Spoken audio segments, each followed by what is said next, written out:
All right, today is January 31st, 2023, and I am here with your Guild Wars 2 news of the day. Let's get started with the patch that's hitting today, commonly known as the World v World patch. General, Jadebot terminals have been added to the Black Citadel, the Grove, all the capital cities. All the capital cities have Jadebot terminals if you want to play with your Jadebot. Items stored in the invisible bag type are no longer displayed in the Mystic Forge interface. Players may now place personal waypoints during map cinematics. Weird thing to change, but okay. Fixed a client crash that occurred when exiting PvP matches. Fixed an issue with the DirectX 11 renderer's auto-detect best graphics setting option. Fixed an issue that caused DX11 renderer to render some ground effects differently than the DX9 renderer. Fixed an issue that caused DX11 renderer to render some fonts differently than DX9 on computers using Windows 7. I didn't know that there were any of those left. Shout out to my Windows 7 viewers. Both of you.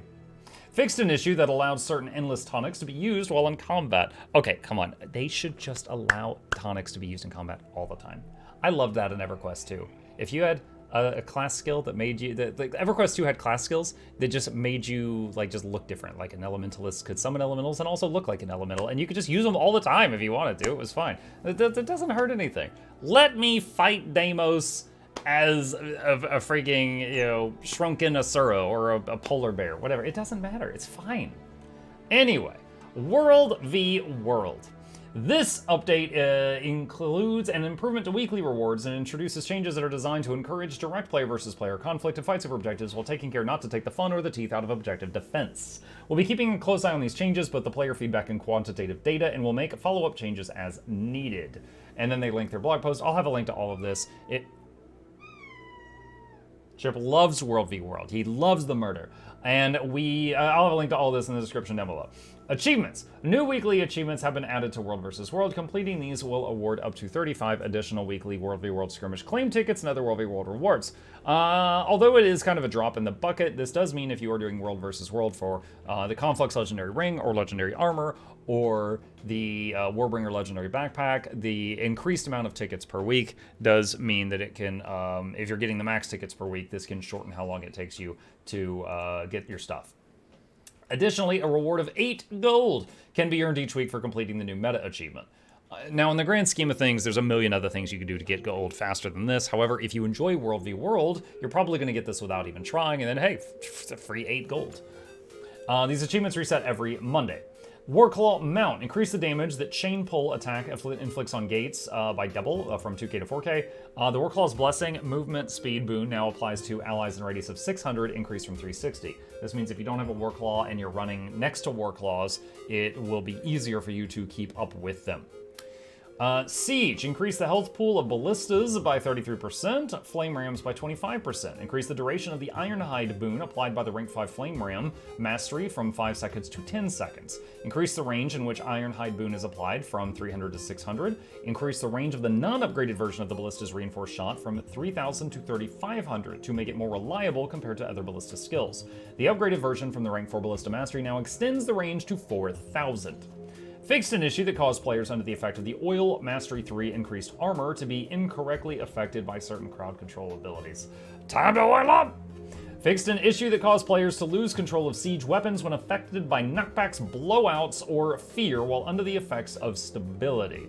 I've experienced that one many times. It's nice to see that one fixed. Objectives. We are currently making some changes to slightly reduce the amount of time it takes for players to break through the defenses of an upgraded tower, keep, or castle while it's actively defended. General, slightly increase the size of camp supervisors, tower lords, and keep lords to make them easier to locate in combat. Increase the health of all supplied Doliacs by 50%. So if you're a solo player and you're just trying to get your dailies done and you're trying to kill Doliacs, this will make it take slightly longer. You're still going to be able to solo Doliacs. I saw some concern after they said they were buffing Doliacs. People were like, oh my god, they're going to make them into champion mobs. No one except Hyzen will be able to do the Doliac daily. No, it's 50%, but they were glass before, so this is not huge. But it will make it to where if someone's actively defending the Doliac, they've got a little bit more time to save it. Champion Doliacs, right? Camps. Increase the base supply hold size for camps from 100 to 150. Increase the passive supply gain rate for camps from 10 to 15. 50% increase there. Increase the damage and health of camp supervisors by 10%. Keeps. Decrease the base supply hold size for keeps from 500 to 400. Decrease the supply hold size increase granted by the storage expansion objective upgraded from 400 to 200. Woo! So what's the max? I think it's going from 900 total to 600 total, if I'm reading that right. However, you'll get income 50% faster, but you can hold much less. Stonema's Castle. Decrease the base supply hold from 1k to 700. Decrease the bonus supply hold size from 400 to 200. Increase supply gain rate for Stonema's Castle from 50 to 60 per Dolyak. Desert Borderlands. Increase the damage inflicted by champion aside Deathclaw's Gale Slash by 20% and his Wind Dance by 20%. Is that the Air Keep Lord? I hate that guy. That stupid like donut he traps you in, like the Hammer Guardian skill. I hate that guy so much. And then increase the damage inflicted by champion Tears of Bosar's Vengeful Flames by 20% and Coalescence of Ruin by 20%. Fixed an issue that allowed champion prototype B055 to be permanently CC'd. I didn't know about that one. General, miniatures can no longer be summoned in World v World. I'm only happy for this because I will get less spam from leaders in World v World screaming at other people to hide their minis. So for those that don't know, if you're in a group and your whole group goes invisible through either, smoke finishers or mesmer skills or gyros, your minis were still visible. So you'd be like sneaking up to the enemy and the enemy would look over and see a whole bunch of toys running toward him and be like, uh-oh, wonder what's about to happen. Lock and load, I don't think they thought Buzz Lightyear was coming at their ankles. So leaders in World v World were constantly screaming at people to put away their minis. So this will get that to stop. This change is aimed at reducing screen clutter in large-scale combat and remove a bad interaction with stealth that disproportionately affected players new to the game mode. Alright, so that's all the stuff that's hitting today. Let's talk about the future. February 14th, Profession Balance Update livestream. That is 2 weeks from today, the day of this recording. A new balance update is on its way. Join us Friday, February 3rd at noon Pacific time on the official Guild Wars 2 Twitch channel. Now that is this Friday. That's in 3 days from the time of this recording. For a look at the February 14th Profession Balance Update preview. Now, first of all, I'm already noticing that there's 11 days between them announcing it and them releasing it. I am happy to see that they're allowing some time in between for us to yell at them, no, don't do that, or whatever, so that, they can make modifications if needed. Skills and Balance Team Lead Calcium C. Cohen and Associate Game Designer Roy Marks will be on stream to guide you through all you need to know about the upcoming Profession changes. Following the stream, we'll post the full balance preview notes on our official forums. Stay tuned and keep your weapons at the ready. And there's a link to their Twitch channel. So that came out today as well. And the next thing up is Gem Store stuff. Now I'm going to TLDR this. There is new wings and new weapons here. Sorry, I keep rub my nose. I'm not allergic to my cat, but he is shedding so much hair right now, and it is tickling. So there's a few new items, and I'm going to swap over to a game view to show those off. All right, so first off, the Canthan Phoenix Wings backpack. Now obviously it'll look slightly different depending on your character. This is what it looks like on me, little absurd dude, and this is what the glider looks like as well.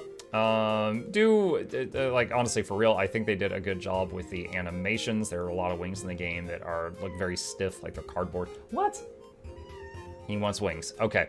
And that is what the Canthan Phoenix Wings backpack look like. The other new items is the Reflective Koi weapons set. This is available on the Black Lion Ticket Merchant and also in the Black Lion chest at this time.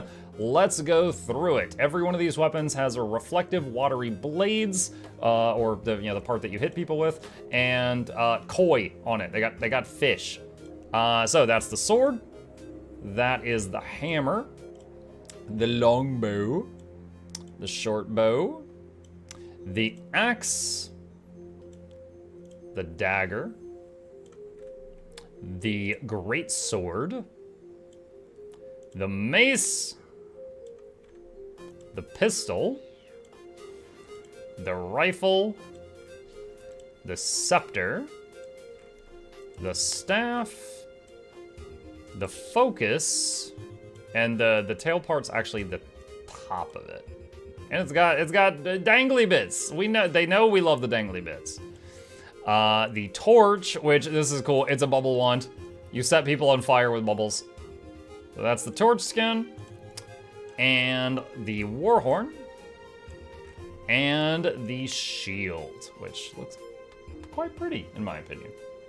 Additionally, in the new Black Lion chest, which is called the Reflective Depths chest, there is the Reflective Koi stuff, which I just showed it all. The Fortunate Blossom fishing rod is still there from the last one, and also the Devil Rending Cape. Now, the Devil Rending Cape looks, in my opinion, extremely similar to some of the other capes we recently got, so it's not for me, but maybe you'll like it. It's got the energy thing there, and this weird, like, popped collar where if you lean your head back too far, you kill yourself. So that's it for the Guild Wars 2 news for today. If you've got any questions, problems, thoughts, concerns, put them in the comment section down below, and I will see you in the next one.